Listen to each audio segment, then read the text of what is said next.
Hi, this is Bob from the BeanCast. Peter from Shankman.com. And it's time for the 2-minute rundown for Monday, July 9th, 2012. The timer's running. Let's get started. First up, how stable is the cloud if a single storm can take it down? Everybody is marketing in the tech industry the idea that we don't need local storage anymore, that we can have everything in the cloud, and yet one storm goes through Dulles, Virginia, knocks out the entire system. How reliable is I think this? we're going to learn from it. You know, I think that the cloud will become more stable as we realize what not to do. Right. This was, I remember in 1995 when AOL went down for 29 hours. Right. And people were freaking out. Oh, we rely so much on AOL. What are we going to do? Well, we've gotten better with that. Things are decentralized. I think we'll be fine. I think we just have to learn our lesson. Yeah, and fair enough. I mean, obviously these problems do happen when, new technologies, you're always going to have hiccups, etc. At the same time, maybe it's being ramped up a little too quickly, considering the fact that they don't have redundancies built. We just need to make sure that we do. That's the issue. Have multiple redundancies across the network.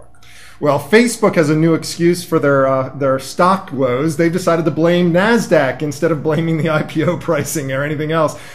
Is NASDAQ at fault here, or is the fact that they just overpriced the stock the problem? I blame NASDAQ because I'm fat. NASDAQ does need to step up and make... You're not fat. You're a Clydesdale. I'm a Clydesdale. A big bone, as it were.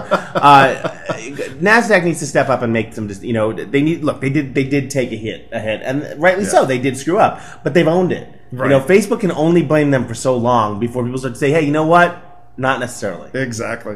And Apple has decided to pay $60 million for the iPad name to the same company that they already bought it from.